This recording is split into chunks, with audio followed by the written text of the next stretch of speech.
Hi, I'm Omar Daknish.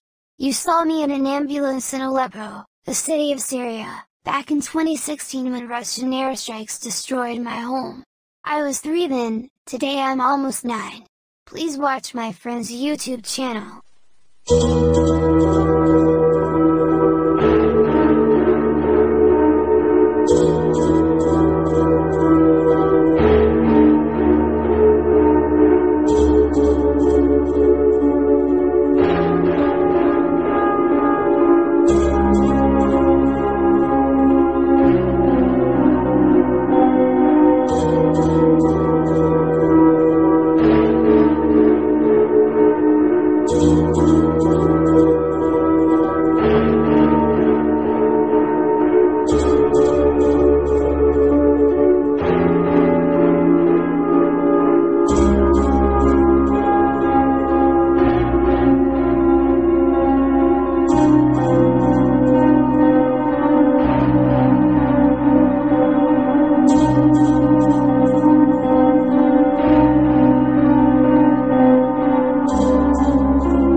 We should never allow the government to decide what is acceptable speech and what is unacceptable speech. We should penalize behaviors, not opinions, and not speech. If you start trying to regulate speech, you start trying to regulate thoughts, start trying to regulate beliefs rather than behaviors, there's no way that you're not going to abridge the constitutional rights of millions of Americans.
عمران دقنيش. قديش عمرك؟ 4 سنين. I was going to do a video the last couple of days about David Hedison because I saw a movie called The Fly and thought perhaps because they listed his name as Al Hedison that it was his father, and found out nope, it was the same actor. His name was David Albert Hedison, or maybe it was Albert David Hedison. And then as I searched around on the internet, I found there was another actor whose name just doesn't seem to fit. Paul Fix. This is an individual who has appeared in movies, he's appeared in television, and I question, is this individual perhaps a father and son, or is it just the fact that they have the same names? Paul Fix appeared on Star Trek, he appeared in several other shows, which off the top of my head I can't remember, but he also has been seen under that name in a movie called The Bad Seed with Patty McCormack. And in doing other shows, Paul Fix has been as this other actor in Voyage to the Bottom of the Sea. He was in that show as well. And I know this cannot be the same actor because they definitely don't look alike. So I thought maybe I'd do this short video and ask the question, are they related, or is it just pure coincidence that these two men have the same name, Paul Fix? And the more you watch all the different shows these two men have been in, you realize either they are related or they're not related, but they certainly don't look alike. When he appeared in Star Trek, you see him and you know, well, if this is at the same time frame, it's not an actor doing it at different times in history and they look obviously different from each other. This is either a coincidence or there's something more to it that's not explainable. But if you look throughout motion pictures and television, there are people who have the same name and yet you know they aren't related to each other. Now, there's another person that has family ties with each other, and that's David and Shaun Cassidy. David Cassidy died a couple of years ago. He was on the Partridge Family. He had a brother, Shaun, who was in the Hardy Boy mysteries with Parker Stevenson. And I found out last couple of years that David and Shaun had a father, Jack Cassidy, who was also on television. Now he looks similar to his two sons, even though you know that they have some family resemblance to him, but also they take after their mother. And an ironic fact about David Cassidy's mother, you probably know this, he had a stepmother, Shirley Jones, who was also on the Partridge Family. Now she don't look anything like David Cassidy, nor does he look anything like her. So this is probably a scenario of Jack Cassidy married her later after he divorced his first wife, who is actually David and Shaun's real mother. The last time I did a research of Shirley Jones, she's still alive, I think. And look at how far back her career went. She did The Music Man back in the 60s with Ron Howard. She appeared with Robert Preston, who was the Music Man. So Shirley Jones has had a career that spans decades, and kind of bizarre that David Cassidy would die so young. I mean, I know he was in his 60s, but still, I mean, Shaun is still alive, and the last time I heard he's still a director. He more or less got out of acting and went in to do other kinds of work. Then you also think of one other actor I just thought of, David Cassidy. Obviously, David being the first name, you think of David David Carradine, who was on Kung Fu. He had a brother named Robert Carradine. Now, Robert Carradine was more or less not an actor, he was a musician, he was a singer. And then of course, both of these men, I think there was a third brother as well, but they had a father, David, not David Carradine, but I'm trying to think of what their father's name was, but he did many different motion pictures in the 50s and the 60s dealing with horror films. He appeared with, I know he did a few movies with Peter Cushing. He did movies with other famous people like Basil Rathbone. He did some movies with him. I think he also appeared in the movies that were done by Christopher Lee, who also appeared a lot with Peter Cushing in the Dracula films. But I think his name is Robert Carradine. Or I know he had a brother who was a musician. But David Carradine is the most famous of all of them, I think, other than their father, because of the work that he did on Kung Fu. And I mean, these are just some families. I mean, there's hundreds of them out there. There's the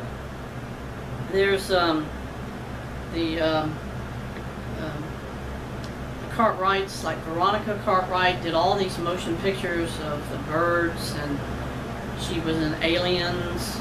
She was an alien, rather. She was in other films, but her sister Angela was on Lost in Space, which was a regular science fiction TV series in the 60s, and their mother's name was June Cartwright, and she did Lassie. She did all these other movies and television shows. So, you know, it's like you really have to research all this stuff to find out all these different famous people who had relatives who also chose to continue their lives in the motion picture industry or television.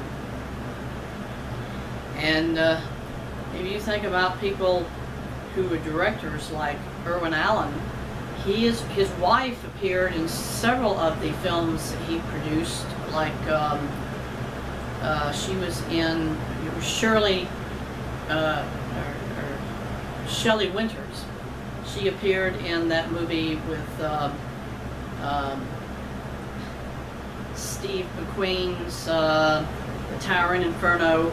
By that time, she was married to Irwin Allen. But she also appeared in 1 or 2 episodes of Lost in Space. That's why she was in it, because she was married to Irwin Allen. Another actress who is still alive, Majel Barrett, she married Gene Roddenberry during the time that she appeared as Nurse Chapel in Star Trek. So when he went on and did other television series, he did Genesis 2, which had Alex Cord.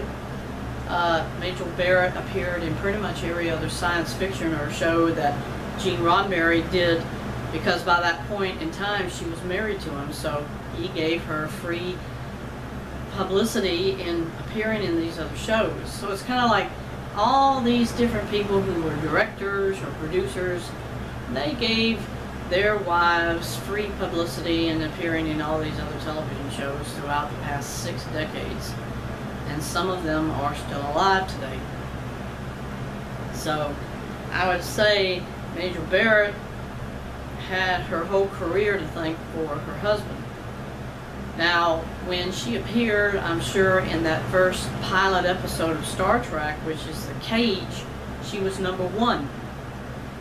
And at that point, I don't think she was married to him, but when they got married, he said, "Hey, I want to keep you on the show. I'm going to make you Nurse Chapel." And then, of course, that's when her career just kind of exploded. Now, Majel Barrett was also in another movie. Besides Star Trek, she was in Westworld.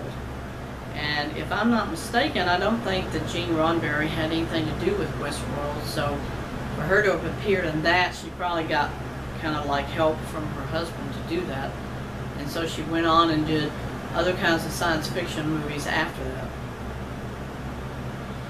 In our culture today, most people forget that James Brolin, who did appearances in several science fiction shows, he did the Amityville Horror, he was in the movie The Car with John Marley, Ronnie Cox, but James Brolin did the tests for the first Planet of the Apes movie with Charlton Heston. He appeared in a unpublicized version of Planet of the Apes with Edward G. Robinson, and that's when also you saw the first real tests of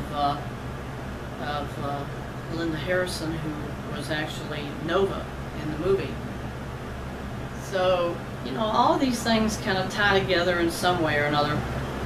Edward G. Robinson, sadly enough, he did Soylent Green with Charlton Heston, and he died right after that movie. He had done 100 films at the time that he was in Soylent Green with Charlton Heston. And there were several other people. Chuck Connors was in Soylent Green. You know, there were so many other people. Whit Bissell was in that. So I just keep going on and on about these people, but they all just have ties, one way or the other, to certain people who helped their careers. You know that. Roddy McDowall, he did so many other different stories after Planet of the Apes. He had himself set as an actor, so he didn't really need any director to help him, or any other actor. He had his own qualifying past to help him in what he did in his life. Michael Kolf, who was Alfred in Batman, this guy had so many other credits before he did Batman in 1988. He had done all these horror films with Christopher Lee. He had done other films before that, so Michael Kolf had a career long, long before what he did later. He also appeared in the movie Hell House, which was about a house that was possessed by a demon. He had no actual dialogue in the movie, but he appeared at the end as the person whose spirit was haunting this house. And Roddy McDowall was in that movie with other actors. So, you know, it's like over and over again you just see all these cross references of other actors who have done movies after that. But I saw one episode of the TV series Planet of the Apes, and this same actor was also in Logan's Run, the TV series. That starred Gregory Harrison, and he appeared. So it's like they all just had to have ways of making a living, so they appear in different shows, and it all tied together with each other at one point or another. You'd see them here and there and all the rest. So at the beginning, I brought up Paul Fix, and then I went into all these other actors, and that's what motion pictures did for a lot of people. It helped them get careers on television. It helped them in their movie careers to do other motion pictures, and it's like they all had such a great career opportunity to do these things because of whatever the early works they did. So if you see this video and you might leave a comment and say, yeah, Paul Fix was related or he wasn't related, or then you bring up all these other things I brought up, great. At least this way you know that for the point of time we're in, the communists haven't stripped away everybody's freedom of speech. But I tell you, I'm getting away from YouTube altogether. I'm going with Rumble. I'm going to go on Vimeo more and more because I'm paying Vimeo to post my videos. But I know on Vimeo they aren't going to restrict my freedom of speech. They aren't restricting people's freedom of speech on Rumble. So hopefully, long term, I hope YouTube goes out of business, because as a communist platform, as a socialist platform, they're no different than Facebook. They're no different from Instagram or any of these other sites where they restrict your freedom of speech to say what you want to. And I just, I say, until they strip away everybody's freedom of speech altogether, people should go elsewhere, and at least you still have a chance to say what you want to say. So thanks for watching my video today, and appreciate it. Come back, keep going on to the other sites, because there at least you know you're not going to have to worry that they'll restrict what you say. Thank you.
Rated PG-13.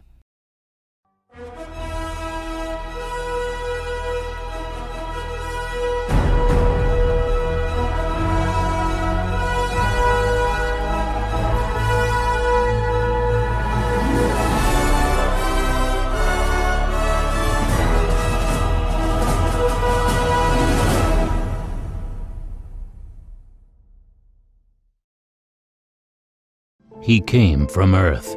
He was only 4 years old. He was the son of a diplomat. He was a time traveler, and the first ever to visit another world. His name is Jason McRitch. He's going where no boy has ever gone before, to a place called Opposite Earth is What? Now on DVD and Blu-ray.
Rated PG-13.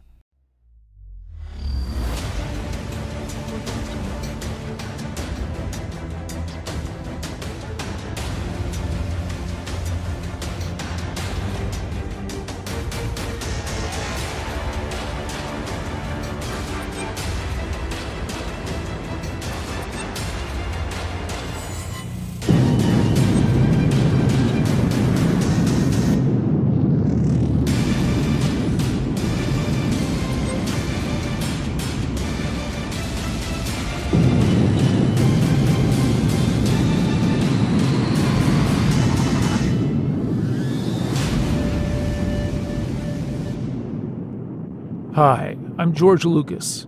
In my past 40 years of motion picture making, no subject has so inspired me as this story that happened in August 2016. The world saw a 3-year-old boy on global networks, and it really touched my heart. So much so that I had to tell his story. His name is Omran Daknish.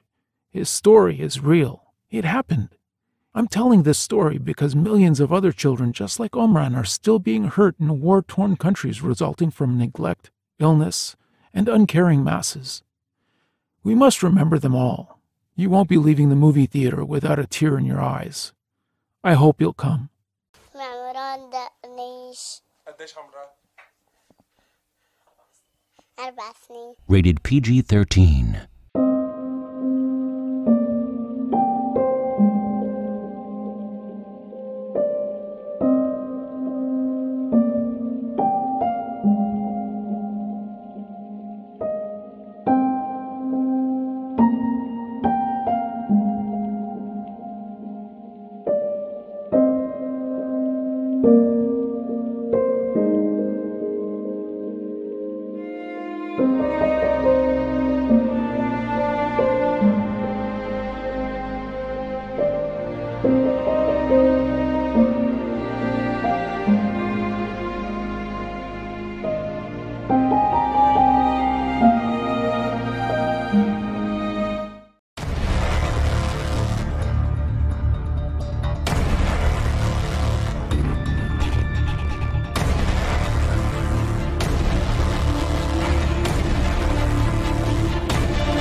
I see trees of green,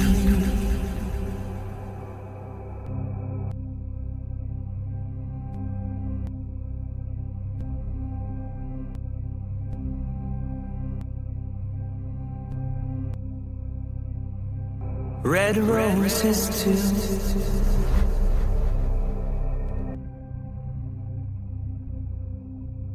I see them bloom for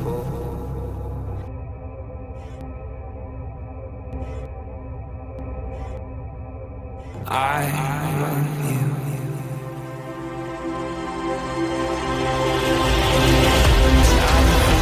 Myself,